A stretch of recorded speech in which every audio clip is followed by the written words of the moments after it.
اللہ سبحانہ تعالیٰ نے اس دنیا کو مشقتوں اور مصیبتوں کا گھر بنایا ہے تاکہ انسان کی آزمائش ہو سکے۔ اللہ تعالیٰ نے انسان کی تخلیق کی حقیقت بیان کرتے ہوئے فرمایا، لقد خلقنا الانسان فی کبد، بلا شبہ یقیناً ہم نے انسان کو بڑی مشقت میں پیدا کیا ہے، اور اس مشقت سے مراد وہ سختیاں اور مشقتیں ہیں جو انسان اس دنیا میں برداشت کرتا ہے، اور وہ مشقتیں بھی جو برزخ میں ہوں گی، قبر میں ہوں گی، اور وہ جو قیامت کے دن اس کو برداشت کرنا ہوں گی۔ یعنی انسان کی زندگی کا سفر مشقتوں کا سفر ہے، اور اس ریالٹی کو ایکسپٹ کر لینا چاہیے۔ ہاں، اگر کوئی اللہ تعالیٰ کی اطاعت اور فرما برداری میں یہ زندگی بسر کرتا ہے اور ان تکلیفوں پر ناراض نہیں ہوتا، ان آزمائشوں میں کامیاب ہو جاتا ہے، تو انشاءاللہ موت کے ساتھ ہی اس کی راحتوں بھری زندگی شروع ہو جائے گی اور آئندہ کے لیے اس کی مشقتیں ختم ہو جائیں گی۔ مشقتوں سے پاک، مصیبتوں اور تکلیفوں اور آزمائشوں سے پاک جگہ تو صرف جنت ہی ہے، اور دنیا جنت ہو نہیں سکتی، چاہے انسان اس کو جتنا بھی جنت بنانے کی کوشش میں لگا رہے۔ تو اس دنیا میں رہتے ہوئے اس حقیقت کو جان لینا چاہیے کہ یہاں امتحان ہوں گے، تکلیفیں ہوں گی، آزمائشیں ہوں گی، غم ہوں گے۔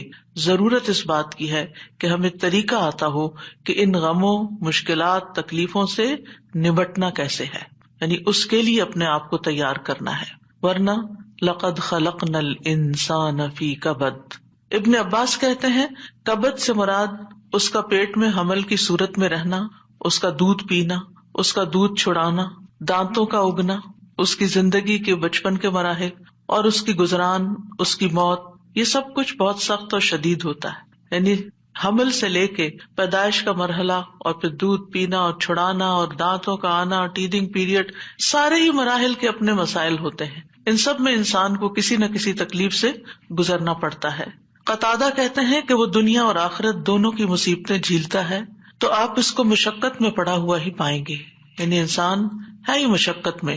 ابن الجوزی کہتے ہیں دنیا آزمائشوں اور مصیبتوں کے لیے بنائی گئی، سمجھدار شخص کو چاہیے کہ اپنے نفس کو صبر پر آمادہ کرے۔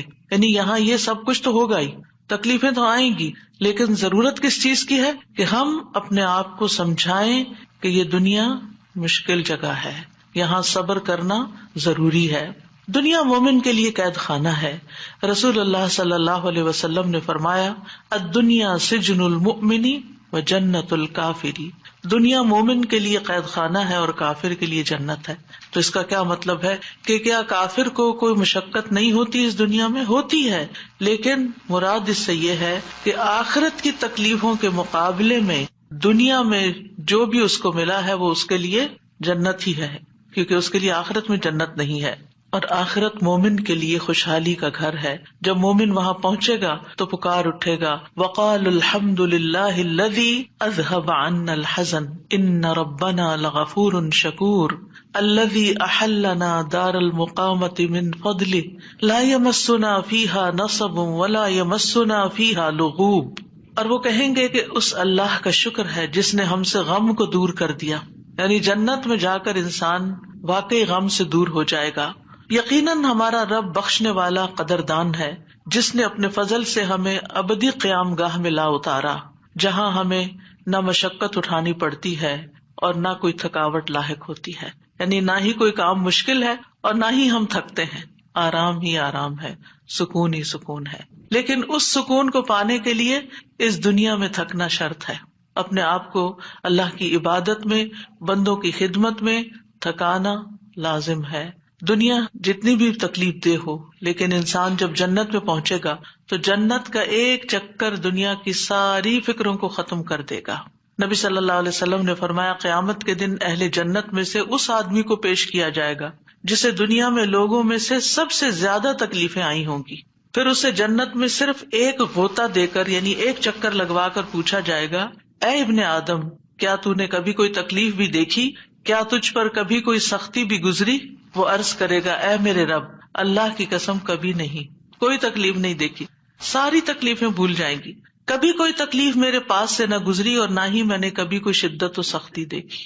یعنی ایسی ٹھنڈک، ایسا آرام، ایسا سکون، ایسا لطف آئے گا کہ اس کے حافظے سے بھی نکل جائے گا کہ کبھی اس نے کوئی دکھ دیکھا تھا۔ تو آج ہم اس سلسلے میں رنج و غم کو دور کرنے والی سب سے بڑی دعا آیت کریمہ کے بارے میں پہلے پڑھیں گے.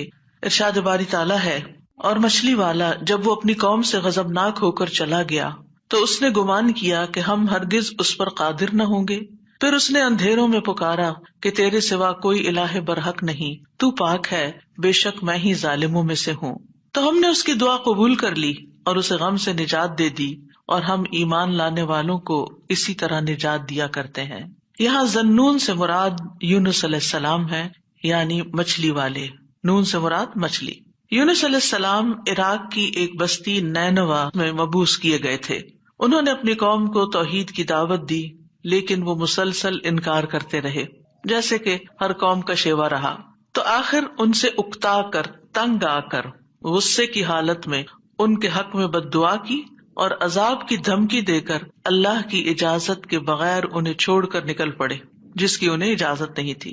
جبکہ منصب رسالت کا تقاضا کیا تھا کہ ان کے کفر اور سرکشی کے باوجود انہی میں رہیں، اور جب تک اللہ تعالیٰ کا حکم نہ آ جائے، جب تک ان کی مدت مہلت پوری نہ ہو جائے، انہیں ہرگز نہ چھوڑا جائے.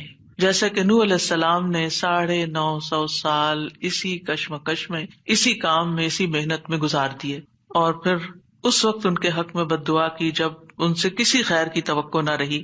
اور جب اللہ تعالیٰ نے انہیں بتا دیا کہ اب اس کے بعد تمہاری قوم میں سے کوئی بھی ایمان نہیں لائے گا، تو اب جب انہیں پتہ چل گیا کہ کوئی بھی ایمان نہیں لائے گا، تو پھر انہیں اجازت دی گئی کہ وہ ان کے ختم ہونے کی دعا کر لیں، اور انہیں پھر ختم کر دیا گیا. یونس علیہ السلام گھبرا گئے اور اپنی بستی کو چھوڑ گئے، اور بستی سے نکل کر کچھ لوگوں کے ساتھ ایک کشتی میں سوار ہو گئے. جو ہی وہ کشتی آگے بڑھی سمندر میں، تو کشتی ڈگمگانے لگی کیونکہ اوور لوڈیڈ تھی. اب ساری کشتی کے ڈوبنے کا خطرہ تھا، تو انہوں نے قرعہ اندازی کی کہ ایک آدمی کو کشتی سے نکال دیں تاکہ کشتی کا بوجھ ہلکا ہو جائے اور یہ اپنی منزل تک پہنچ جائے. قرعے میں یونس علیہ السلام کا نام نکلا، لیکن انہوں نے کشتی سے نکلنے سے انکار کر دیا.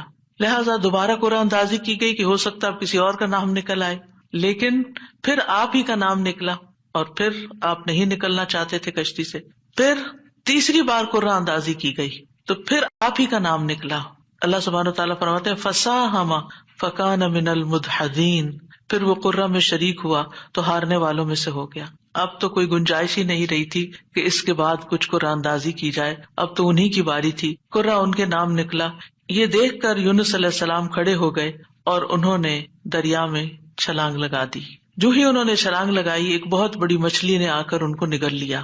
آپ اس وقت مچھلی کے پیٹ میں جاتے ہی مسلسل تسبیح کرنے لگے. مچھلی ان کو لے کر سمندر کی گہرائیوں میں چلی گئی، اور اب یہاں پر مچھلی کے پیٹ کا اندھیرا اور سمندر کی گہرائیوں کا اندھیرا اور پھر اس کے بعد رات کا اندھیرا. تو ایسے میں یونس علیہ السلام نے جس دعا سے مدد لی وہ یہی دعا تھی جو ان آیات میں بیان ہوئی ہے، لا الہ الا انت سبحانک انی کنت من الظالمین. تو بہرحال اللہ سبحانہ تعالیٰ نے ان کی دعا سن لی، انہیں غم سے نجات دی، اور مچھلی نے آپ کو ساحل پر اگل دیا، ایسے ساحل پر جہاں نہ کوئی انسان تھا، نہ کوئی پرندہ، نہ کوئی درخت اور نہ کوئی سایہ. پھر اللہ کے اذن سے انہیں یعنی کدو کی بیل کا سایہ بھی فراہم کیا گیا اور اس کے ساتھ ساتھ کھانے کو بھی دیا گیا. اور ان کی جب تکلیف دور ہوئی اور وہ چلنے کے قابل ہوئے، کیونکہ ظاہر ہے کہ مچھلی کے اسٹمک میں ایسڈ ہوتا ہے، اور وہ ایسڈ نے ان کی اسکن کو اور ان کے پوری ہوش و حواس، ان کی آنکھیں، ان کی ہر چیز کو کتنا متاثر کیا ہوگا. تو جب ان کے ہوش و حواس بحال ہوئے اور چلنے کی کچھ طاقت ہوئی تو دوبارہ اسی بستی کی طرف بھیجے گئے. اب آپ دیکھیے کہ بستی والے دیکھ کر حیران ہو گئے ہوں گے کہ یہ شخص جو ہمیں چھوڑ کر چلا گیا تھا یہ کیسے واپس آ گیا. اور ہو سکتا ہے کہ ان کے جانے کے بعد انہوں نے تلاش بھی کیا اور وہ کہیں ملے بھی نہ ہوں. اور پھر آپ دیکھیے کہ کس طرح بستی والوں کو یہ ریئلائز ہوا کہ انہوں نے غلط کیا ہے اپنے پیغمبر کے ساتھ، تو وہ ایمان لائے. بہرحال پھر ایک مدت تک یہ بستی جو ہے ایمان لا کر دنیا میں جیتی رہی. دوسری طرف یونس علیہ السلام کو اللہ سبحانہ وتعالیٰ نے غم سے نجات دی، اور اس طرح ان کی نجات کے بعد ان کو اللہ تعالیٰ نے چن لیا.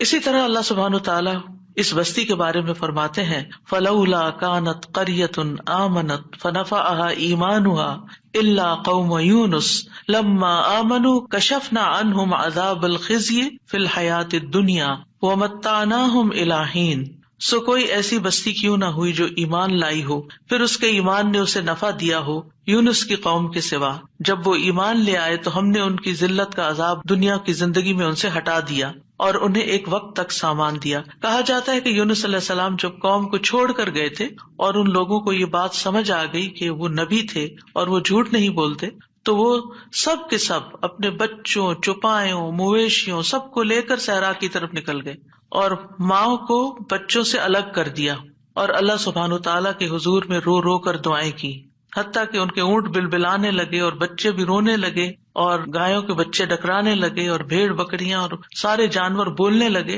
یعنی ایک سما ہوگا اس توبہ استغفار کا کہ کس طرح انہوں نے فریادیں کی۔ صاحب دیکھیے، ادھر ان کا پیغمبر فریادیں کر رہا ہے اور ادھر ان کی قوم فریادیں کر رہی ہے اپنے سارے مال و متاع کے سمیت۔ تو اللہ سبحانہ وتعالیٰ نے کس طرح ان کی فریادیں سن لی۔ تو اس سے کیا پتا چلتا ہے کہ دعا مانگنے کا بھی ایک سلیقہ ہوتا ہے۔ بے روح دعائیں، بس صرف الفاظ کا دہرا دینا، کبھی چپ کر کے دل میں دہرا لینا، کبھی زبان سے لفظ نکالے بغیر صرف منہ سے بول دینا، یہ کافی نہیں ہوتا، بلکہ اس کے لیے بہت ضروری ہوتا ہے کہ انسان اپنی آہوزاری ظاہر کرے، اللہ سبحانہ تعالیٰ کے آگے اپنی بے قراری کو بیان کرے اور اپنی کیفیت اور اپنے غم اور اپنے دکھ کی داستان سنائے اور محنت کرے دعا میں۔ ہم دعا میں محنت نہیں کرتے، ہم ایک آدھ دفعہ بس کر لیتے ہیں، کبھی تھوڑا بہت آنسو بھی آ گئے، تھوڑا بہت رو پڑے اور بات ختم ہو گئی اور پھر کہا ہم نے تو بڑی دعا کر لی، ہماری تو سنی نہیں جاتی۔ یونس علیہ السلام نے یہ آیت کریمہ کیسے پڑھا تھا اور ہماری قوم میں کیسے رواج ہے آیت کریمہ پڑھنے کا؟ یعنی باتیں بھی چل رہی ہوتی ہیں اور گٹنیاں پھینکی جا رہی ہوتی ہیں اور 1.25 لاکھ پورا کرنا ہوتا ہے اور کوئی صحیح پڑھ بھی رہا ہوتا ہے اور کوئی اس کے پروننسیشن بھی نہیں جانتا اور کچھ سے کچھ اس کو پڑھ رہا ہوتا ہے، اور پھر یہ کہ توقع رکھتے ہیں کہ اب ہم نے 1.25 لاکھ پڑھ کے دے دیا ہے تو ہماری مشکل ضرور آسان ہو جائے، حالانکہ بات 1.25 لاکھ کی نہیں۔ اور قرائن سے کہیں یہ پتہ نہیں چلتا کہ یونس علیہ السلام نے 1.25 لاکھ پورا کیا تھا اور جب وہ اس سے نکلے تھے، ہو سکتا ہے انہوں نے چند ہی بار پکارا، لیکن پوری تکلیف میں جب کراہتے ہوئے روتے ہوئے پکارا تو اللہ سبحانہ تعالیٰ نے اس دعا کو سن لیا۔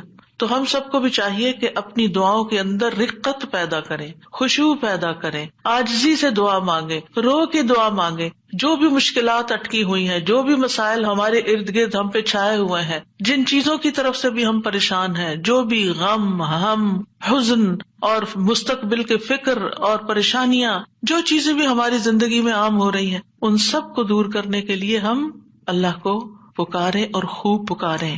تو اللہ سبحانہ تعالیٰ نے یہاں ان کا نام نہیں لیا ان آیات میں، بلکہ ذنون کہا، مچھلی والا، کیونکہ نون مچھلی کو کہتے ہیں اور مچھلی نے انہیں نگل لیا تھا۔ وَذَنُّونِ إِذْ ذَهَبَ مُغَاضِبًا، یعنی غصے میں گئے تھے، ناراض ہو کے گئے تھے قوم سے۔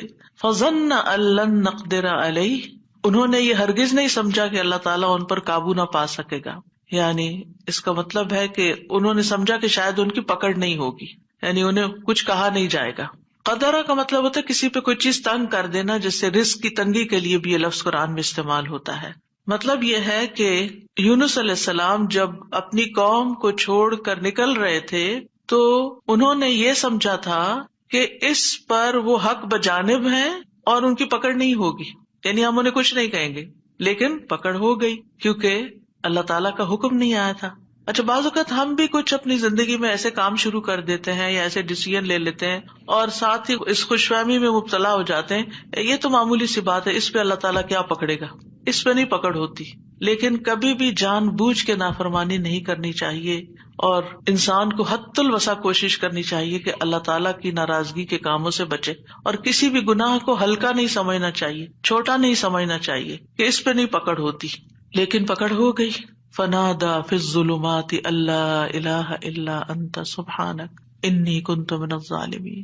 اب دیکھیے، ہم سے بھی جب کوئی غلطی ہوتی ہے نا، کوئی بات منہ سے غلط نکل جائے، کوئی ہمارا رویہ کسی کے ساتھ غلط ہو جائے، معاملہ کسی کے ساتھ سخت ہو جائے، ہم کسی کے ساتھ تلخ ہو جائیں، تو اس کے بعد ہمارے دل میں ریگریٹ ضرور آتی ہے، ہمیں احساس ہوتا ہے، اور حدیث میں آتا ہے کہ فرشتہ 6 گھڑیاں قلم اٹھائے رکھتا ہے۔ اگر اس میں، اب گھڑیوں سے مراد کتنی ڈیوریشن ہے یہ نہیں مجھے معلوم، لیکن مطلب یہ ہے کہ کچھ دیر اس کو دی جاتی ہے کہ کیا یہ اپنی غلطی مانتا ہے۔ اور کچھ اللہ کے بندے ایسے ہوتے ہیں کہ جو ہی ان سے غلطی ہوتی ہے اور ان کے دل میں پنچ ہوتی ہے، ان کو شرمندگی ہوتی ہے، وہ فوراً استغفار شروع کر دیتے ہیں اور اپنی غلطی کو مان جاتے ہیں اور کہتے ہیں کہ یہ کیا کیا میں نے، مجھے ایسا نہیں کرنا چاہیے تھا۔ اور پھر کیا ہوتا ہے، اللہ تعالیٰ اپنی رحمت سے معاف کر دیتا ہے ایسے بندوں کو. تو یونس علیہ السلام سے بھی جو ہو گئی کمی، اس کے بعد انہیں احساس ہو گیا کہ ایسے ہی ان کا نام کرے میں نہیں نکلا.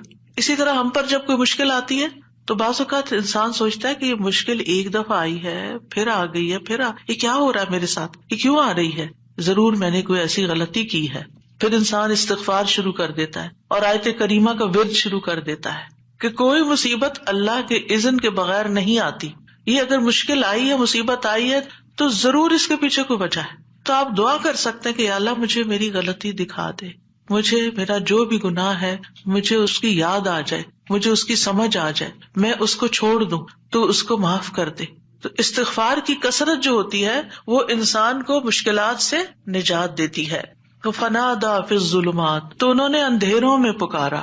کون سے اندھیرے؟ رات کا اندھیرا، سمندر کا اندھیرا، مچھلی کے پیٹ کا اندھیرا اور غموں کا اندھیرا کہ میں کہاں پھنس گیا ہوں، وہاں سے نکلنے کا کوئی راستہ ہی نہیں. آپ دیکھیے کہ اگر کوئی ڈور بند ہوتا ہے تو انسان ڈور بجاتا ہے، کوئی آ کے کھول دیتا ہے، دروازہ توڑ دیتا ہے، انسان کچھ نہ کچھ حل نکل آتا ہے. گھر کے اندر اگر انسان کہیں ٹریپ ہو گیا، ٹریفک میں ٹریپ ہو گیا، کہیں اور ٹریپ ہو گیا، کوئی نہ کوئی آ کے آگے بڑھ کے کوئی مدد کر سکتا. لیکن مچھلی کے پیٹ کے اندر ٹریپ ہو جانا، نو وے آؤٹ. اور آپ کو پتا مچھلی کا پیٹ ہوتا بڑا ہے، جیسے ویل مچھلی ہے نا، تو اس کا جو ماؤتھ ہوتا ہے وہ بہت بڑا نہیں ہوتا. کرل کھاتی ہے نا، کرل بہت چھوٹی چھوٹی چیز ہوتی ہے، اور کئی ٹن کرل کھا جاتی ہے، لیکن یہ ہے کہ چھوٹی چیز اندر لے جا سکتی. اب یہ تو اللہ کے اذن سے اس کا منہ کھل گیا ہوگا اور وہ اندر چلے گئے، اور یہ بھی نہیں ہمیں پتا کہ وہ ویل تھی یا کوئی اور، کیونکہ سمندر کی اکثر مخلوق تو ہمارے علم میں ہی نہیں ہے، یہ تو انسانوں کے اندازے ہیں. تو بہرحال ان کے دل پہ جو غم تھا اور جو تکلیف تھی اس میں انہوں نے پکارا اور سب سے پہلے توحید کا اقرار کیا، لا الہ الا انت، کہ اس وقت مجھے پکا یقین ہے اور مجھے اس پر پورا اعتماد ہے کہ اس مشکل سے صرف تو نکال سکتا ہے، کوئی بھی نہیں. میری فریاد سننے والا کوئی نہیں، میری مدد کرنے والا کوئی نہیں، میرے کام آنے والا کوئی نہیں. تو آپ دیکھیے مشکلات کے حل کے لیے سب سے پہلی چیز توحید کا اقرار کرنا چاہیے. افسوس یہ کہ ہمارے ہی لوگ توحید کے اقرار کی بجائے مشکلات میں غیر اللہ کو پکارنے لگتے ہیں، یا علی مدد، یا فلاں مدد، قبر والوں کو پکارنے لگتے ہیں. کس قدر افسوس کی بات ہے. یونس علیہ السلام اپنے رب کو پکار رہے ہیں اور کہہ رہے ہیں کہ تیرے سوا کوئی الہ نہیں، لا الہ الا انت. اور انسان کی ناسمجھی دیکھیے کہ وہ مشکل وقت میں غیر اللہ کو پکارے، اس کی مشکل کہاں سے آسان ہو سکتی ہے. اور پھر اس کے بعد الا انت سبحانک، تو پاک ہے، یعنی اللہ تعالیٰ کی ذات کو ہر نقص، ہر عیب، ہر آفت سے منزہ اور پاک قرار دیا. ہمارے ہاں کیا ہوتا ہے، جب کوئی تکلیف آتی ہے یا ہم لوگوں کو بلیم کرتے ہیں، ان کی وجہ سے ہوا یہ، فلاں نے نظر لگا دی ہے، یا پھر ہم اللہ تعالیٰ کو الزام دینے لگتے کہ اٹس ناٹ فیئر، میرے ساتھ اچھا نہیں ہوا. تو اب آپ دیکھیے جس بندے کی ڈائریکشن ہی صحیح نہیں، اس کی مشکلات کہاں سے حل ہوں گی. اگر آپ اپنے قصور کا ذمہ دار دوسرے کو ٹھہرا رہے ہیں، الزام تراشی کر رہے ہیں، دوسرے کی عیب جوئی کر رہے ہیں، دوسرے کی شکایتیں کیے چلے جا رہے ہیں. کیونکہ عام طور پر ہوتا کیا، جب انسان کو کوئی پرابلم آتی ہے، میاں بیوی مثلاً کوئی لڑائی ہوئی، تو اگر آپ عورت کا کیس سنیں تو سارا الزام میاں کو دے گی، میاں کا کیس سنیں تو سارا الزام بیوی کو دے گا. تو ایک دوسرے کو الزام دینے سے مسائل کبھی حل نہیں ہوتے. ہمیشہ دنیاوی معاملات میں بھی کوئی رکاوٹ آئے تو دیکھنا چاہیے کہ میں نے کون سا ڈیسیژن غلط دیا تھا، میری غلطی کہاں تھی. یونس علیہ السلام اللہ کے چنے ہوئے نبی تھے، ان کو سمجھ آ گیا کہ غلطی میں نے کی ہے اور اس کا اعتراف انہوں نے کیا. یاد رکھیے توبہ میں، استغفار میں سب سے پہلے اپنی غلطی کا اعتراف کرنا ہوتا ہے. اگر آپ بلیم گیم کھیلتے رہے، ایک دوسرے کے اوپر الزام تراشی کرتے رہے، ایک دوسرے پہ بال پھینکتے رہے، تو مسئلہ کبھی بھی حل نہیں ہو سکتا. مسئلے کو جاننا، مسئلے کو پہچاننا، مسئلے کا حل کرنا بہت ضروری ہوتا ہے. یہ ایسے ہی ہے کہ جیسے کوئی شخص بیمار ہو جائے اور ڈاکٹر اس کی اصل بیماری کو ڈائگنوز کرنے کی بجائے مثلا خرابی پیٹ میں ہے اور وہ ٹریٹ کر رہا ہے لوکلی کسی جگہ کو، کہاں سے علاج ہوگا؟ اگر اصل کاز پتا چل جائے اور اس کاز کو ہٹا دیا جائے. مثلا آپ دیکھیں الرجی کے کیسز میں کیا ہوتا ہے، آپ جتنی چاہیں دوائیاں لگا لیں، جب تک آپ اس چیز کو اوائڈ نہیں کریں گے جس سے آپ الرجک ہیں، آپ کی بیماری دور ہو نہیں سکتی. اسی طرح اگر انسان کسی مصیبت میں پھنس گیا ہے اور اس کو ڈائگنوز نہیں کر پا رہا اور کرنا نہیں چاہتا، اور خاص طور پر جو چیز اس کے کنٹرول میں ہے اس کو ریموو نہیں کر رہا، تو مسئلہ حل نہیں ہو سکتا. تو اللہ سبحانہ تعالیٰ کے ہاں بھی دعا اور فریاد کا سلیقہ یہی ہے کہ انسان اپنے آپ کو قصوروار ٹھہرائے جہاں وہ قصوروار ہے، اور اگر قصوروار نہیں ہے، پکا یقین ہے سراسر آپ پہ ظلم ہوا ہے، پھر اللہ کی رحمت کو پکارے، یا حی یا قیوم برحمتک استغیث، ورنہ اپنی غلطیاں، اور کون انسان یہ کہہ سکتا ہے کہ وہ پاک باز ہے، اس سے کوئی غلطی نہیں ہوتی، قصور اس کا نہیں، کچھ نہ کچھ، ٹھیک ہے ایک کا 10% اور ایک کا 90% قصور، لیکن کہیں نہ کہیں 10% تو ہوتا ہے نا، اس 10% کی ہی غلطی کی معافی مانگ لیں۔ تو اعتراف جو ہے، گناہوں کا اعتراف، وہ انسان کو دنیا کی مشکلات سے بھی اور آخرت کی مشکلات سے اور گناہوں سے نجات دلاتا ہے۔ اب جو ہی انہوں نے یہ بات کی، یعنی 3 چیزیں ہیں اس میں، ایک توحید کا اقرار ہے، ایک اللہ کی تسبیح ہے، اور ایک اپنی غلطی کا اقرار ہے۔ 2 چیزیں اللہ تعالیٰ کے حق میں اور ایک اپنے حق میں۔ نتیجہ کیا ہوا؟ فاستجبنا لہ، ہم نے دعا قبول کر لی، ایسے طریقے سے اس نے پکارا کہ دعا قبول ہو گئی۔ وَنَجَّيْنَاهُ مِنَ الْغَمِّ، ہم نے اس کو غم سے نجات دے دی۔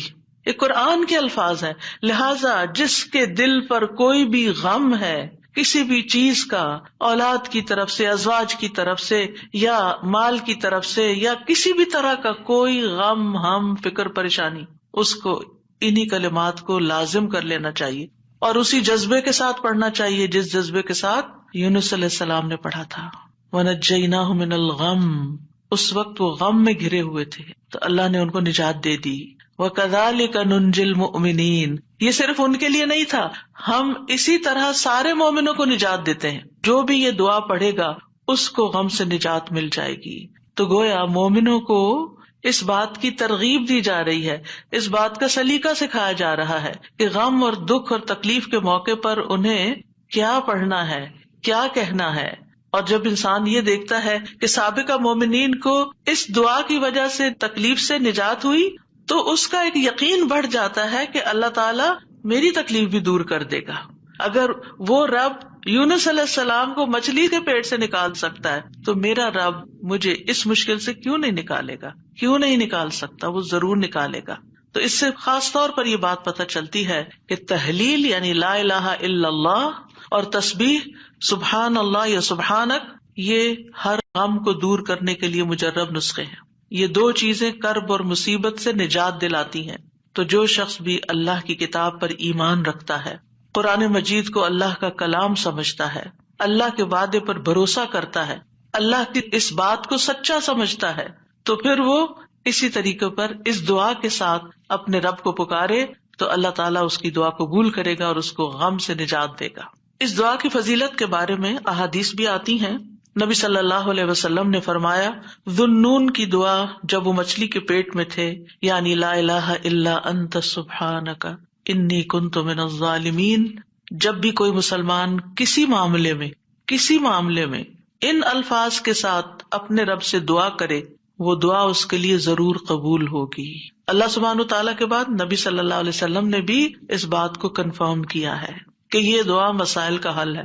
بہت لمبے چوڑے وظیفے پڑھنے کی بھی ضرورت نہیں، لیکن پڑھے تو کوالٹی کے ساتھ، درد کے ساتھ، تڑپ کے ساتھ، تکرار کے ساتھ، اصرار کے ساتھ، افتقار کے ساتھ، اپنی محتاجی ظاہر کرتے ہوئے، اپنی غلطی کا اعتراف کرتے ہوئے۔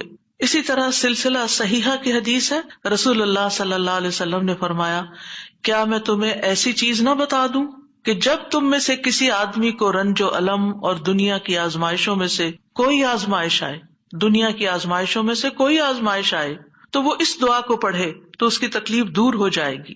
تو آپ سے کہا گیا کیوں نہیں؟ آپ نے فرمایا وہ مچھلی والے کی دعا ہے، لا الہ الا انت سبحانک انی کنت من الظالمین، کہ جس کو بھی آزمائش آئے وہ یہ دعا پڑھ لے تو اس کی دعا قبول ہو جائے گی، آزمائش ختم ہو جائے گی۔ ایک روایت میں آتا ہے، سعد کہتے ہیں، ایک مرتبہ مسجد نبوی میں میرا گزر عثمان بن عفان رضی اللہ عنہ کے پاس سے ہوا۔ میں نے انہیں سلام کیا، انہوں نے نگاہیں بھر کے مجھے دیکھا لیکن جواب نہیں دیا۔ میں عمر بن خطاب رضی اللہ عنہ کے پاس آیا، ان سے 2 دفعہ سوال کیا کہ کیا اسلام میں کوئی نئی چیز پیدا ہو گئی ہے؟ انہوں نے کہا نہیں، کیوں، کیا ہوا؟ میں نے کہا میں ابھی مسجد میں عثمان رضی اللہ عنہ کے پاس سے گزرا تھا، میں نے انہیں سلام کیا، انہوں نے نگاہیں بھر کے مجھے دیکھا لیکن جواب نہیں دیا۔ عمر رضی اللہ عنہ نے پیغام بھیج کر حضرت عثمان کو بلا لیا اور فرمایا کہ اپنے بھائی کے سلام کا جواب دینے میں آپ کو کیا رکاوٹ پیش آئی؟ کس چیز نے آپ کو روکا؟ عثمان رضی اللہ عنہ نے کہا کہ میں نے تو ایسا نہیں کیا. سعد کہتے ہیں میں نے کہا بالکل ایسا ہی کیا ہے. کہتے ہیں حتیٰ کہ عثمان رضی اللہ عنہ نے قسم کھا لی تو میں نے بھی قسم کھا لی. پھر عثمان رضی اللہ عنہ کو کچھ یاد آ گیا تو انہوں نے کہا بلا و استغفر اللہ و اتوب الیہ، ہاں ایسا ہوا ہے، میں اللہ سے معافی مانگتا ہوں اور توبہ کرتا ہوں. آپ ابھی ابھی میرے پاس سے گزرے تھے، دراصل میں اس وقت ایک بات سوچ رہا تھا جو میں نے رسول اللہ صلی اللہ علیہ وسلم سے سنی تھی، اور اللہ کی قسم جب بھی مجھے وہ بات یاد آ جاتی ہے میری آنکھیں پتھرا جاتی ہیں اور میرے دل پہ پردہ آ جاتا ہے، یعنی مجھے اپنی ہوش نہیں رہتی. کہتے ہیں سعد نے کہا میں آپ کو اس کے بارے میں بتاتا ہوں. رسول اللہ صلی اللہ علیہ وسلم نے ایک مرتبہ کسی گفتگو کی ابتدا میں ایک دعا کا ذکر کیا تھا. تھوڑی دیر کے بعد ایک دیہاتی آیا، اس نے آپ کو مشغول کر لیا، یہاں تک کہ جب رسول اللہ صلی اللہ علیہ وسلم کھڑے ہوئے تو میں بھی آپ کے پیچھے پیچھے چلا گیا. جب مجھے اندیشہ ہوا کہ جب تک میں آپ کے قریب پہنچوں گا آپ اپنے گھر پہنچ چکے ہوں گے تو میں نے اپنا پاؤں زمین پر مارا تو رسول اللہ صلی اللہ علیہ وسلم نے میری طرف توجہ کی. پوچھا یہ کون ہے؟ ابو اسحاق ہے. کہتے ہیں میں نے عرض کیا جی یا رسول اللہ صلی اللہ علیہ وسلم. آپ نے فرمایا کیا بات ہے؟ کہتے ہیں میں نے عرض کیا کہ آپ نے ہمارے سامنے ابتدا میں ایک دعا کا تذکرہ کیا تھا اور پھر ایک دیہاتی نے آپ کو مشغول کر لیا اور آپ نے وہ بتائی نہیں دعا. آپ نے فرمایا ہاں وہ یونس علیہ السلام کی دعا ہے جو انہوں نے مچھلی کے پیٹ میں مانگی تھی، یعنی لا الہ الا انت سبحانک انی کنت من الظالمین. کوئی بھی مسلمان جب بھی کسی معاملے میں ان الفاظ کے ساتھ دعا کرے گا تو دعا ضرور قبول ہوگی. اب آپ دیکھیے کہ یہ صحابہ ہیں، یعنی کہنے کو تو یہ حدیث کا آخری حصہ میں سنا کے آگے چلتی، لیکن مجھے یہ بات اس لحاظ سے اچھی لگتی ہے کہ اس میں ہمارے سیکھنے کی کچھ اور باتیں بھی ہیں. وہ یہ کہ اتنے جلیل القدر صحابی جو رسول اللہ صلی اللہ علیہ وسلم کے انتہائی قریب تھے، یعنی ان سے پائس امت میں کون ہو سکتا ہے نا؟ حضرت عمر ہو، حضرت عثمان ہو، حضرت علی ہو، حضرت ابوبکر رضی اللہ عنہ ہو، لیکن انسان تھے اور ان پر بھی ایسی غیر معمولی کیفیات آتی تھیں کہ وہ اپنی سوچوں میں یا اپنے حالت میں ایسے مشغول ہوتے تھے کہ ان کو سامنے کی چیز نظر نہیں آتی تھی. بعض اوقات ایسا کوئی غم ہوتا ہے، کوئی بات ہوتی ہے، ہو سکتا ہے نبی صلی اللہ علیہ وسلم نے آپ کی آخری وقت کے بارے میں فتنوں کی کوئی پیشن گوئی کی ہو، کیونکہ یہاں بات کا نہیں پتہ چلتا کہ کون سی بات ان کو ہر چیز بھلا دیتی تھی. دوسری بات یہ کہ بعض اوقات انسان کا حافظہ ایسے ساتھ چھوڑ جاتا ہے کہ وہ کہتا ہے کہ یہ کام ہوا ہی نہیں. نہ صرف یہ کہ وہ کہتا ہے نہیں بلکہ اس کے بعد قسم بھی کھا لیتا ہے. اب دونوں صحابہ نے قسم کھا لی، بعد میں احساس ہوتا ہے اوہ ہاں اب یاد آیا. ہو سکتا ہے آپ کے ساتھ کبھی ایسا کوئی مرحلہ ہوا اور اس کے بعد کس قدر شرمندگی ہوئی. پچھلے دنوں میرے ساتھ یہی ایک معاملہ ہوا. کسی نے مجھے کچھ امانت دی کسی کو دینے کے لیے اور میں جلدی میں تھی، جلدی سے رکھ کے ڈرار میں بھول گئی. اس کے بعد جس کی امانت تھی اس نے مجھ سے پوچھا تو میں نے کہا کہ بالکل نہیں، مجھے تو کچھ پتا نہیں، کچھ پتا نہیں. 2-3 دفعہ انہوں نے پوچھا، انہیں ہر دفعہ کہا مجھے کچھ پتا نہیں، ایسا کچھ بھی نہیں. لا حول ولا قوت الا باللہ. پھر جب اس شخص سے پوچھا گیا تو پھر دور جا کے مجھے یاد ہے ہاں وہ میں نکل رہی تھی اور جلدی میں ایسے ہوا تھا. اور میں سوچوں کہ یا اللہ ایسی پھر تکلیف ہوتی ہے نا اندر کہ اتنی دفعہ میں نے غلط بیانی کی، حافظے کی کمزوری یا اس انسیڈنٹ کو بالکل بھول جانے کی وجہ سے. خاص طور پر اگر میں کلاس کے لیے نکل رہی ہوں نا اور مجھے کوئی کچھ بات کہے تو مجھے سمجھ نہیں آتی یہ کیا کہہ رہا ہے. یعنی آپ کی زندگی میں بھی کوئی ایسے اوقات ہوتے ہیں نا جب آپ کسی ضروری کام یا ضروری سوچ میں تو بچے آ کے کچھ کہتے ہیں وہ فلاں آیا ہے، فلاں کا فون ہے، اور آپ ایسے سنی انسنی کر دیتے ہیں جیسے آپ کو علم ہی نہ ہو. ہم سب انسان ہیں، ہم کمزور ہیں، ہم سے ایسی غلطیاں ہوتی ہیں، ہمیں ایسی غلطیوں کا احساس ہوتے ہی معافی مانگ لینی چاہیے. اور یہ جو ہم استغفار کرتے تو وہ کہتے ہیں کون سا گناہ کیے، کوئی گناہ تو ہے نہیں، کس بات کا استغفار، بے شمار گناہ ہیں ہمارے. اور ہم نے اپنا اعمال نامہ کوئی نہیں دیکھا اب تک کہ جس سے ہمیں یہ پتا چلے کہ وہ مٹ چکے ہیں کہ نہیں مٹ چکے، اور ہمیں اسٹل ابھی اور بھی معافی مانگنے کی ضرورت ہے. تو جب تک ہماری جان میں جان ہے ہم سے کچھ نہ کچھ غلطیاں، کمیاں، کوتاہیاں ہوتی رہیں گی، جانے انجانے. خلق الانسان ضعیفا، ہم کمزور پیدا کیے گئے، چاہے ہم نیکی کے، علم کے، اخلاق کے کسی بھی مرتبے پر ہوں، ہم کمزور ہیں، ہم میں کوئی بڑائی نہیں ہے اور ہم سب غلطیاں کرتے ہیں. تو ہونا کیا چاہیے، جو ہی یاد آئے غلطی تو غلطی کا اعتراف کر لینا چاہیے، معافی مانگ لینی چاہیے، بندوں سے بھی مانگ لینی چاہیے، اللہ سے بھی معافی مانگ لینی چاہیے، اور پھر اللہ تعالیٰ کی طرف رجوع کرنا چاہیے. تو اللہ سبحانہ تعالیٰ معاف کر دینے والا ہے اور وہی ایک اکیلا ہے جو مشکلات سے نکال سکتا ہے. یہ پکا یقین ہونا چاہیے، اور جتنا زیادہ یہ یقین ہوگا نا اتنا ہی زیادہ ہم اللہ کی طرف رجوع کریں گے، اتنا ہی زیادہ محبت کے ساتھ پھر اللہ ہی کو پکاریں گے کہ دروازہ یہی ہے جس کو کٹکھٹانا ہے ہمیں. ادھر ادھر سے ہی مسئلہ حل ہونا ہے اور کوئی رستہ نہیں ہے. جتنی توحید خالص ہوگی اتنی ہی دعا مؤثر ہوگی. اور یہ دعا جو ہے اس کو دعا الکرب بھی کہا جاتا ہے، تکلیف دور کرنے والی دعا. ہمارے ہاں اس کو آیت کریمہ کہا جاتا ہے، ورنہ ہر آیت کریمہ ہے. کریمہ کا مطلب معزز، اور اس کی کوئی گنتی مقرر نہیں ہے. لیکن اگر آپ تکرار سے پڑھیں، 100 دفعہ پڑھ لیں، 20 دفعہ پڑھ لیں، 50 دفعہ پڑھ لیں، ضرور پڑھ لیں، کوئی وہ منع بھی نہیں ہے. لیکن ایک مخصوص تعداد میں پڑھنے سے ہی مشکل کا حل ہونا، یہ یقین رکھنا یہ غلط ہے، ایسا نہیں ہونا چاہیے. تو اس دعا میں پھر دوہرا دیتی ہوں کیونکہ اصل سبق یہ ہے جو آپ کو سیکھنا ہے. اور دعا تو آپ کو سب کو آتی، پہلے سے بھی پتا ہے، اور یہ حدیثیں بھی سنی ہوئی ہیں. جس چیز کو پلے باندھنا، جس چیز کو پکڑ کے رکھنا ہے، وہ کیا چیز ہے کہ جس سے یہ دعا اتنی افیکٹو ہے. تو اس میں 4 چیزیں ہیں. ایک ہے توحید، دوسرے ہے اللہ کو ہر عیب اور نقص سے پاک قرار دینا، تیسرے اپنے عبودیت کا اقرار کہ میں بندہ ہوں، غلطیوں والا ہوں، اور چوتھے اپنی غلطی اور کوتاہی کو مان جانا، اپنی غلطی کا اعتراف کرنا. جس بندے کے اندر یہ 4 چیزیں ہوں گی، جس دعا میں یہ 4 چیزیں آ جائیں گی، انشاءاللہ وہاں مسائل حل ہو جائیں گے. اور پھر آپ دیکھیے کہ انسان کا نفس جو ہے نا، ایک دم ذرا سی بھی کوئی اس کو چیز ملے، کچھ حاصل ہو تو ایک سرکشی کا شکار ہو جاتا ہے، تکبر اور غرور میں آ جاتا ہے. تو اپنے آپ کو تکبر اور غرور سے نجات دینا ہے. کیونکہ کچھ لوگوں کا خیال ہوتا ہے کہ I am very important and I can do every thing, اور میں سب کچھ کر سکتا ہوں، اور سیلف ریلائنس ہوں، میں سیلف میڈ ہوں، اور پتہ نہیں کیا کیا اپنے بارے میں جھوٹی توقعات، اور اپنے آپ کو بڑھا چڑھا کے پیش کرنا، اور اپنے آپ کو بڑی چیز سمجھنا. یہ چیزیں اللہ تعالیٰ کو پسند نہیں. لیکن افسوس یہ کہ یہاں کے کلچر کی وجہ سے یہ چیزیں ہمارے بچوں کے اندر اتنی انسٹل ہو گئی ہیں کہ وہ ایک ایروگنس کے لیول تک بعض اوقات اخلاق پہنچ جاتا ہے، جو کہ انتہائی خطرناک ہے. تو بچوں کی تربیت میں یہ ایلیمنٹ یاد رکھیں کہ ان کو کانفیڈینس دیں کہ یو کین ڈو، آپ ٹرائی کرو، آپ کر سکتے ہو، اللہ نے آپ کو یہ اور یہ اور یہ دیا، نعمتوں کو یاد کرائیں، لیکن اس کی ایک لکیر کھینچے، اس سے آگے نہیں جائیں. You are not everything, کرنے والا اللہ ہے. انسان صرف اسباب اختیار کرتا ہے، لیکن ساری طاقت لا حول ولا قوت الا باللہ. اور پھر یہ کہ اللہ تعالیٰ کی جو خالق کی عظمت ہے اور اس کی جو اہمیت ہے ہماری زندگی میں، اس کا اظہار اور اقرار کرنا، اور اس کو پاک قرار دینا، اور اس سے ظلم کی نفی کرنا کہ آپ ظالم نہیں، میں ظالم ہوں، انی کنت من الظالمین، اور غلطیاں میری ہیں، یہ بہت ضروری ہے. جہاں تک غم اور پریشانی کا تعلق ہے زندگی میں، تو یاد رکھیے کہ غمگین رہنا ایمان کی علامت نہیں. ٹھیک ہے، یعنی ہر وقت غمگین نہیں رہنا چاہیے. غم ایمان کے مراتب میں سے نہیں. ابن قیم رحمہ اللہ کہتے ہیں، جان لیں غم راستے کی رکاوٹوں میں سے ہے. یعنی اللہ کی طرف جانے والا جو راستہ ہے، سالک کہتے ہیں نا جانے والے کو، آپ نے سنا ہوگا لفظ سالک. تو اللہ کی طرف جانے والا جو راستہ ہے، غم اس راستے کی رکاوٹ ہے. غم آپ کی ہمت، طاقت، صلاحیت کو کم کرتا ہے، آپ کی عبادت میں رکاوٹ ڈالتا ہے. آپ نماز شروع کر لیتے ہیں، آپ کو پتہ ہی نہیں ہوتا کہ کیا پڑھ رہے ہیں. آپ دعا مانگنے لگتے ہیں، آپ کو دل اڑا ہوا ہوتا ہے، آپ کو سمجھ نہیں آتی آپ کیا بول رہے ہیں. تو غم سے ہمیشہ پناہ مانگے کہ ہم پر غم نہ آئے. وہ کہتے ہیں یہ ایمان کے مراتب اور مقامات میں سے نہیں، اور نہ ہی اللہ کے راستے پر چلنے والوں کی منازل میں سے ہے. یہی وجہ ہے کہ اللہ نے کسی ایک جگہ پر بھی غم کرنے کا حکم نہیں دیا. صبر کا حکم دیا، شکر کا حکم دیا، توکل کا دیا، لیکن غم کرنے کا حکم نہیں دیا کہ غم کرو، غمگین رہو.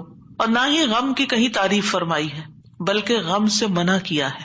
غم مصیبتوں میں سے ایک مصیبت ہے، اور ہمیں دعا کرتے رہنا چاہیے کہ اللہ تعالیٰ اس مصیبت کو ہم سے دور ہی رکھے. یہی وجہ ہے کہ جنتی لوگ جنت میں پہنچ کر کیا کہیں گے؟ الحمدللہ الذی اذہب عنا الحزن.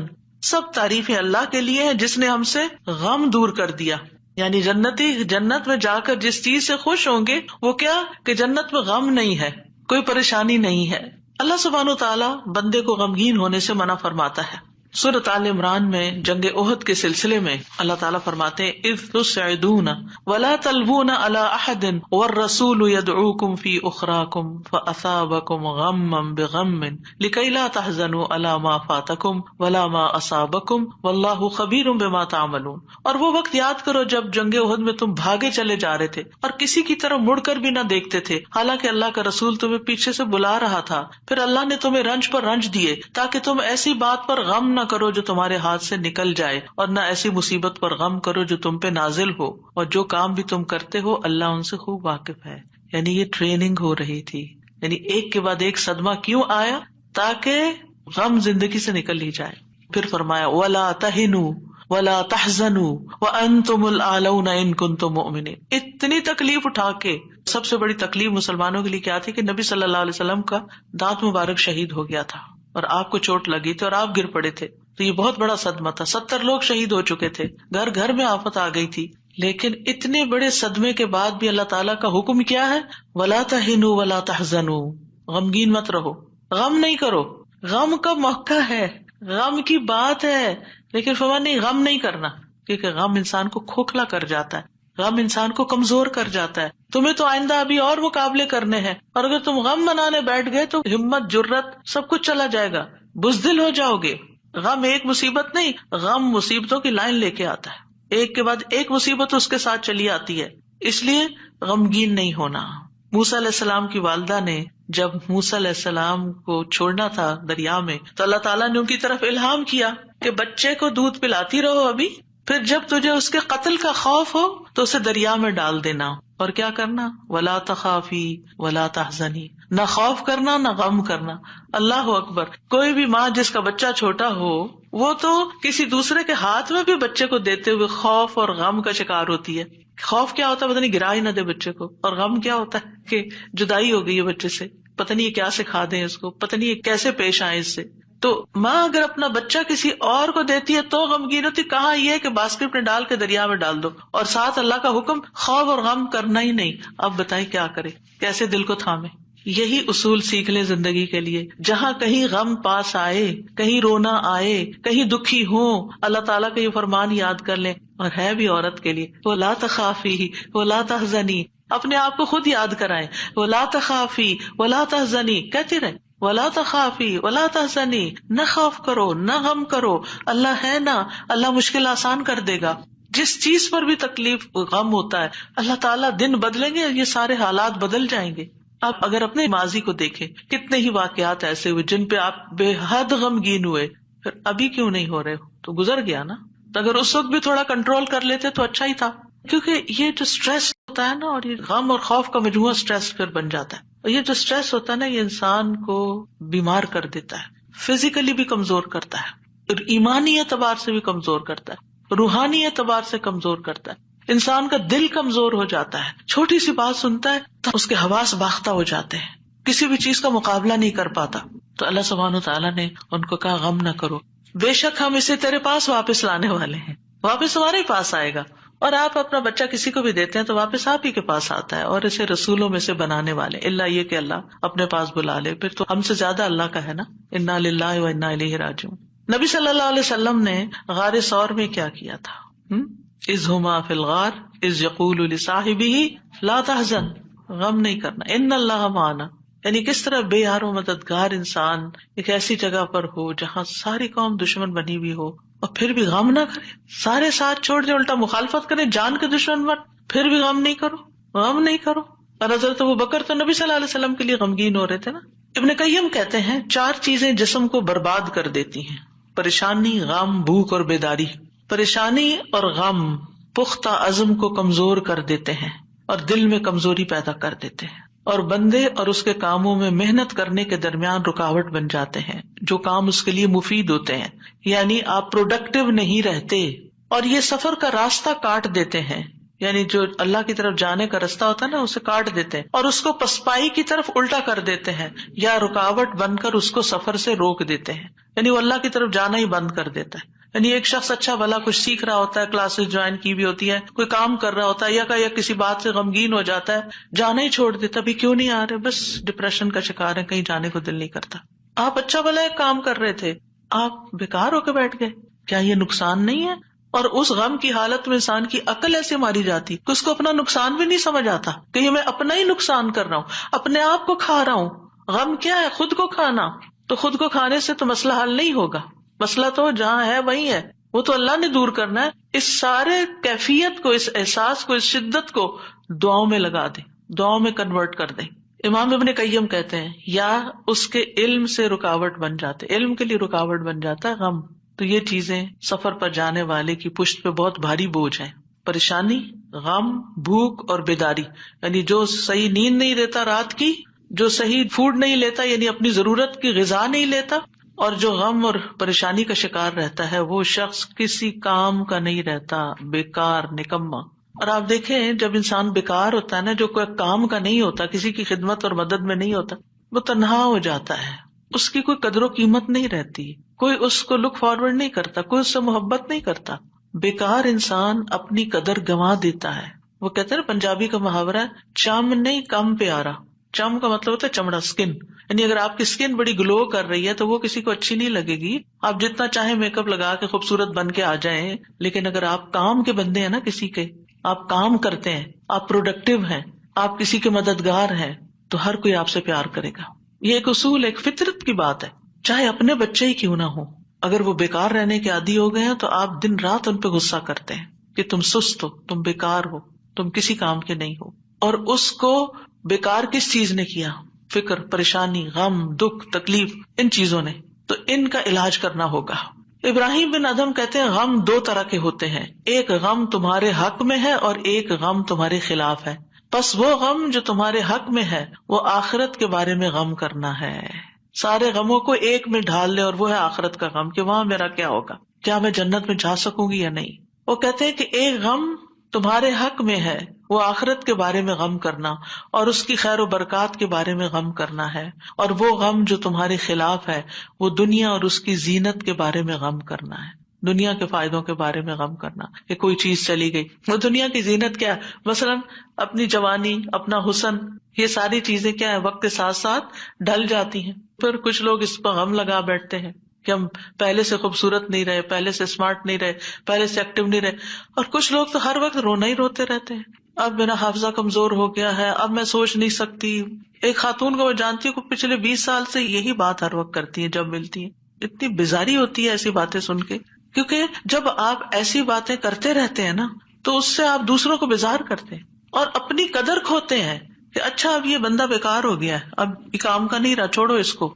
ہم کیا چاہتے ہیں؟ ہمدردی لینا دوسرے سے، یہ کہہ کے کہ میں کمزور ہوں، بیمار ہوں. ہم سمجھتے ہیں دوسرے ہمدردی کریں، ایک دن کریں گے، 2 دن کریں گے، پھر کیا ہوگا؟ ہر وقت تھوڑی کریں گے. ہر وقت ہائے ہائے کرتے رہنے سے آپ دوسروں کو بیزار کرتے ہیں. المؤمن القوی خیر واحب الی اللہ من المؤمن الضعیف. قوی مومن، طاقتور مومن بہتر ہے، اچھا ہے، خیر ہے، اور اللہ کو زیادہ پیارا ہے کمزور مومن سے. اب آپ اللہ کے پیارے بننا چاہتے ہیں یا نہیں؟ بننا چاہتے ہیں تو بہادر ہو جائیں، ہوشیار ہو جائیں، غموں کا رونا اتار پھینکیں. پھر آپ دیکھیے ابن قیم کہتے ہیں جب انسان صبح کرے اور شام کرے اور اس کی صرف ایک ہی فکر ہو اور وہ ہے اللہ سبحانہ تعالیٰ کے ساتھ رابطہ جوڑنا، تو ایسے انسان کی تمام ضرورتوں کو اللہ اپنے ذمے لے لیتا ہے. ساری ضرورتیں، یعنی آپ اللہ تعالیٰ کے ساتھ کنیکٹ رہیں اور لوگوں کو بھی اللہ سے کنیکٹ کریں.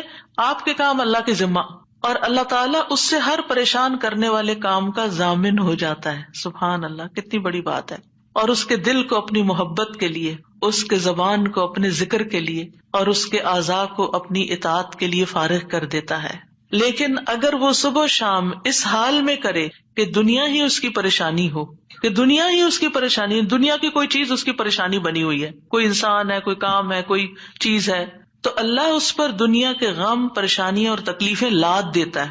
ایک پریشانی ہے نا، ایک اور آ جائے گی، ایک اور آ جائے گی، اور آ جائے گی، کٹھی ہو جائیں گی. اس کو اس کے نفس کے حوالے کر دیتا ہے. تو اللہ اس کے دل کو اپنی محبت سے ہٹا کر مخلوق کی محبت میں مشغول کر دیتا ہے. یہ بھی ایک سزا ہوتی ہے کہ انسان انسانوں کی محبت کا قیدی ہو جاتا ہے. ان کی خوشی سے انسان خوش، ان کے غم سے انسان غمگین.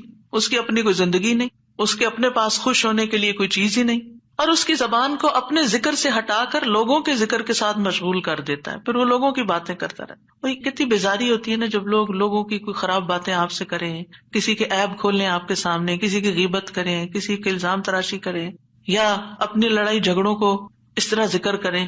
یہ کوئی خوشگوار گفتگو تو نہیں ہوتی. تو یہ بھی سزا کی ایک قسم ہوتی کہ ہر وقت انسان اس قسم کی باتیں کرتا رہے اور اس کے اعضاء کو اپنی اطاعت سے ہٹا کر لوگوں کے کاموں میں مشغول کر دیتا ہے. انبیاء کا خاص وصف یہ تھا کہ وہ آخرت کو ہر وقت یاد رکھتے تھے اور ہر معاملے کو اسی کو پیش نظر رکھ کے نبھاتے تھے. ان کے بارے میں آتا ہے انا اخلصناہم بخالصۃ ذکر الدار، بے شک ہم نے انہیں ایک خاص صفت کے ساتھ چن لیا جو اصل گھر کی یاد ہے، یعنی وہ آخرت کو یاد کرتے رہتے ہیں، ان کا غم آخرت کے بارے میں ہے۔ سورۃ الانبیاء میں ہی آتا ہے انہم کانوا یسارعون فی الخیرات ویدعوننا رغبا ورہبا وکانوا لنا خاشعین، یقیناً وہ نیکیوں میں جلدی کرتے تھے اور ہمیں رغبت اور خوف سے پکارتے تھے اور ہمارے لیے عاجزی کرتے تھے۔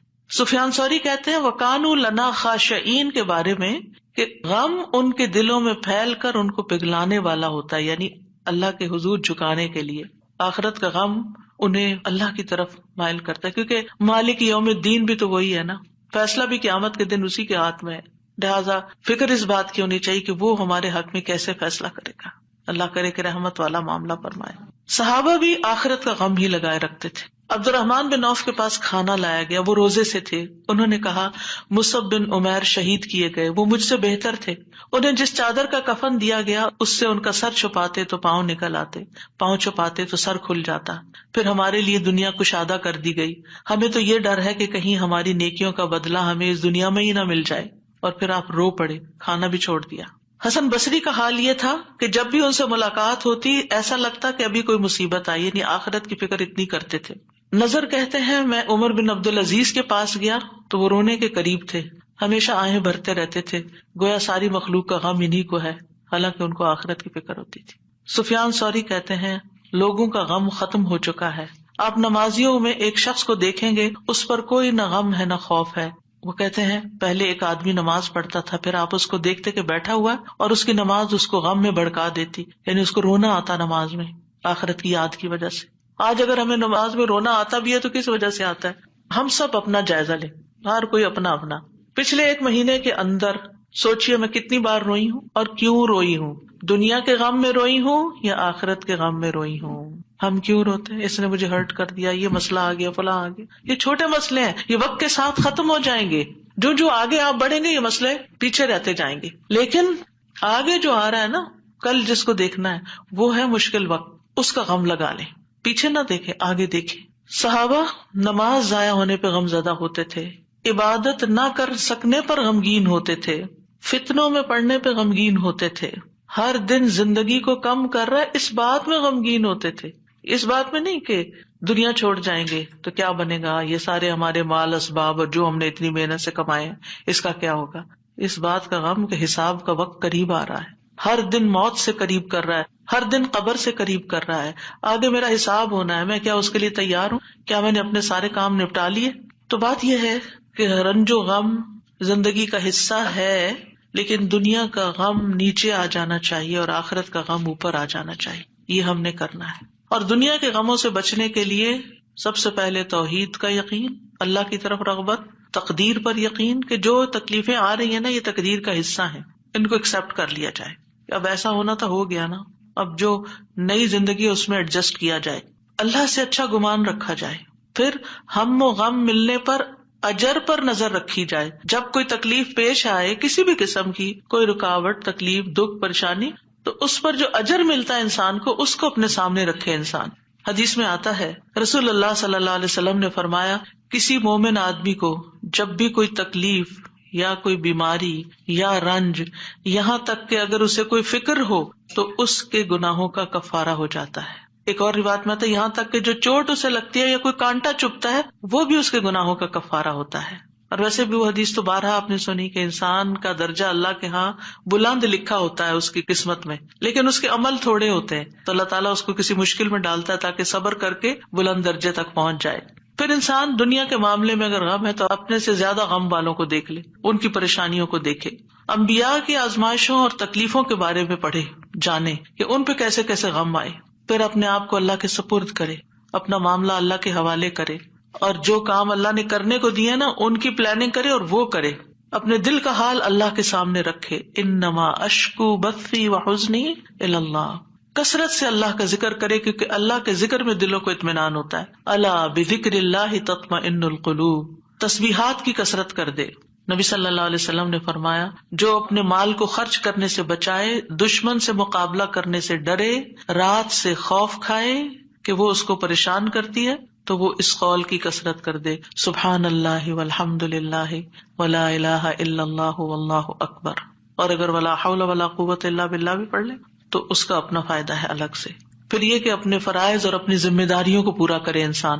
بہت دفعہ انسان کی بیکاری اس کو غمگین کرتی ہے، کرنے کا کوئی کام نہیں ہے، فارغ ہے، کوئی مقصد نہیں زندگی میں، کوئی منزل نہیں، کچھ اچیو کرنے کو نہیں، دن آتا ہے چلا جاتا ہے، تو یہ چیزیں بھی انسان کو پریشان رکھتی ہیں۔ جب آپ کی گول سیٹنگ ہوگی ہر روز کی، صبح سویرے اٹھتے ہی اور ارلی مارننگ کام شروع کر دیں گے تو پریشانیاں بھاگ جائیں گی، ان کو آپ کے پاس آنے کا وقت نہیں ملے گا کیونکہ آپ مصروف ہیں، آپ ان کو ٹائم نہیں دیں گے کیونکہ آپ کے پاس اور کام ہے۔ لیکن جب آپ فارغ ہوتے ہیں تو وہ آ جاتی ہیں آپ کا دل اڑانے۔ پھر نماز سے مدد حاصل کرنا، وَاسْتَعِینُوا بِالصَّبْرِ وَالصَّلَاةِ، انبیاء گھبراہٹ میں نماز کی طرف لپکتے تھے، اور جو نماز چھوڑ دیتا ہے اللہ کی مدد اس سے چھٹ جاتی۔ تو نماز کی پابندی، صدقہ کرنا، صدقات انسان کے غموں کو دور کرنے کا باعث ہے۔ اللہ تعالیٰ فرماتے ہیں الذین ينفقون اموالهم باللیل والنہار سرا وعلانیہ فلہم اجرہم عند ربہم ولا خوف علیہم ولا ہم یحزنون، جو لوگ دن رات کھلے چھپے اپنا مال خرچ کرتے ہیں انہیں اپنے رب سے اس کا اجر ضرور مل جائے گا، ایسے لوگوں کو نہ کچھ خوف ہوگا نہ وہ غمگین ہوں گے۔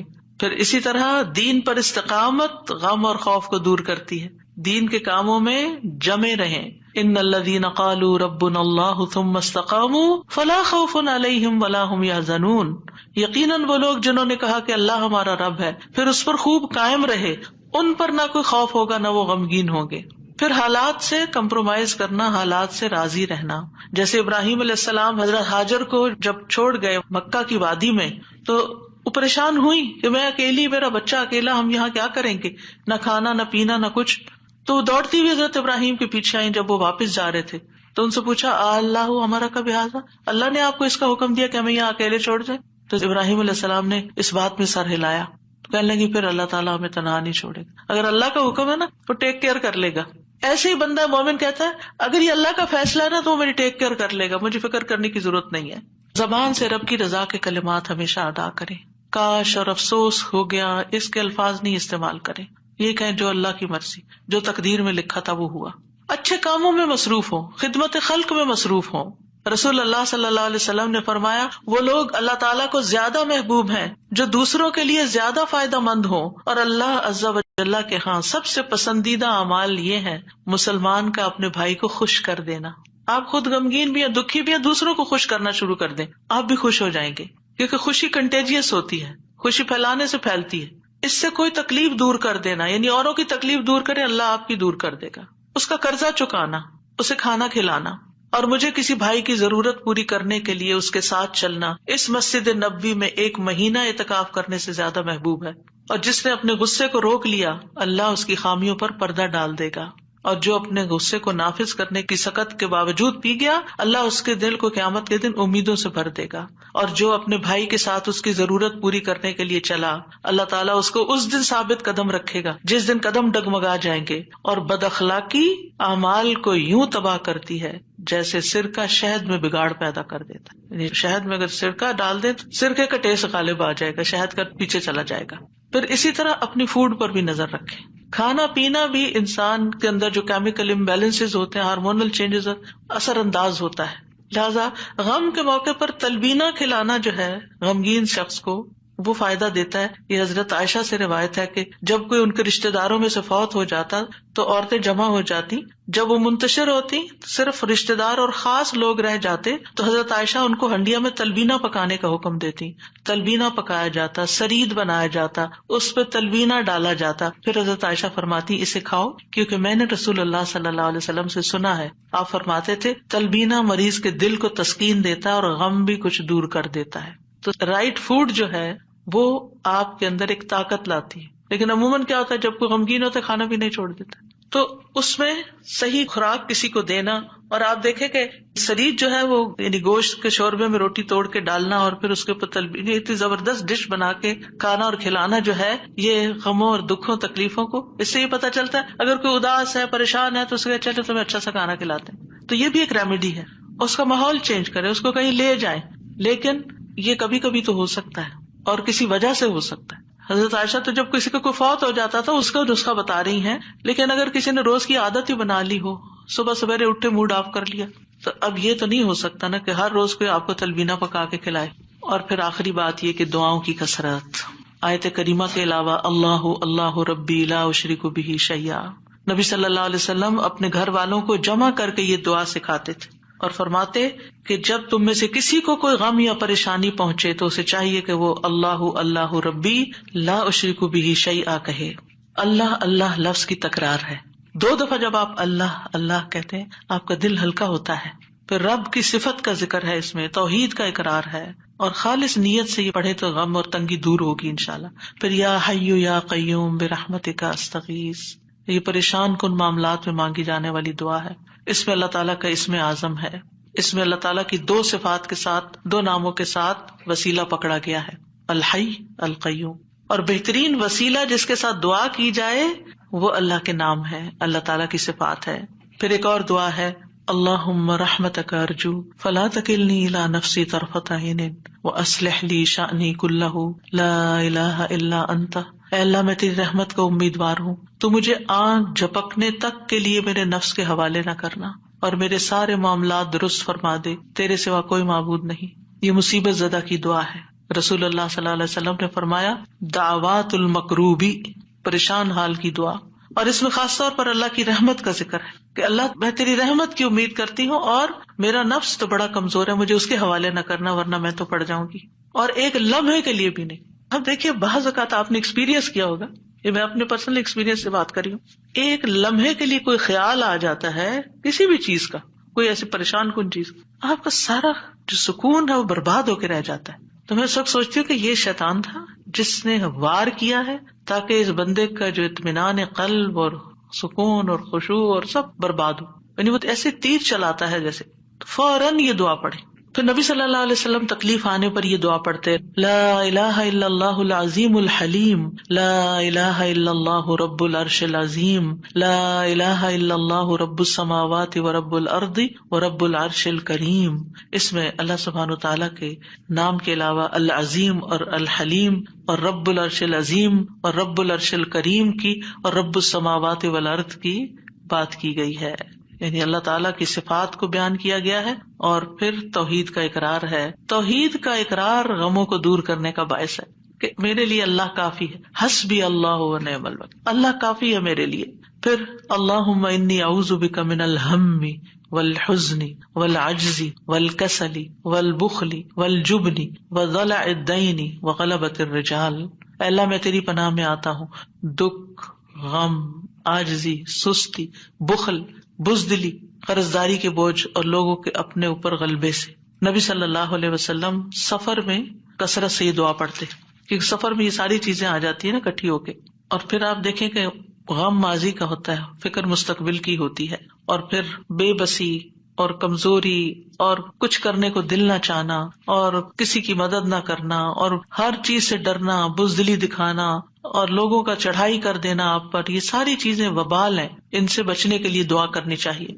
اور پھر اگر مستقل طور پر دل پریشان رہتا ہے تو اللہم انی عبدک وابن عبدک وابن امتک ناصیتی بیدک ماض فی حکمک عدل فی قضاؤک اسألک بکل اسم هو لک سمیت بہ نفسک او انزلتہ فی کتابک او علمتہ احدا من خلقک او استأثرت بہ فی علم الغیب عندک ان تجعل القرآن ربیع قلبی ونور بصری وجلاء حزنی وذہاب ہمی وغمی. اس کے لیے وعدہ ہے کہ جو یہ پڑھے گا اللہ سبحانہ وتعالیٰ اس کے غم کو خوشی میں بدل دے گا. یہ دعا ایک چھوٹے کارڈ کی شکل میں چھپی ہوئی ہے، اگر آپ کو یاد نہیں تو کسی بھی جگہ پر یہ کارڈ لے جا کر چپکا دیں اور جب دل پریشان ہو جا کے کھڑے ہو کے اس کو پڑھ لیں تاکہ آپ کو زبانی یاد ہو جائے. اسی طرح یہ چھوٹا کارڈ ہے جس میں یہ ساری دعائیں موجود ہیں، اپنے پرس کے اندر رکھیں، جب دل پریشان ہو تو ان کو آپ پڑھ سکتے ہیں. انگلش ٹرانسلیشن کے ساتھ بھی ہیں. پھر اسی طرح یہ لا تقنطوا من رحمت اللہ کا کارڈ ہے، لا الہ الا اللہ کا اور تسبیحات کی فضیلت کا عربی اور انگلش میں کارڈ ہے. یہ آپ کے پاس ہونے چاہیے تاکہ ایسی کیفیات میں فوراً آپ اللہ کی طرف رجوع کریں.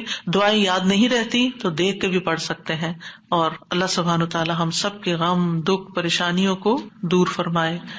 اور درود شریف کی کثرت بھی غموں کو دور کرتی ہے. وآخر دعوانا ان الحمد للہ رب العالمین. سبحانک اللہم وبحمدک اشہد ان لا الہ الا انت استغفرک واتوب الیک. السلام علیکم ورحمۃ اللہ وبرکاتہ.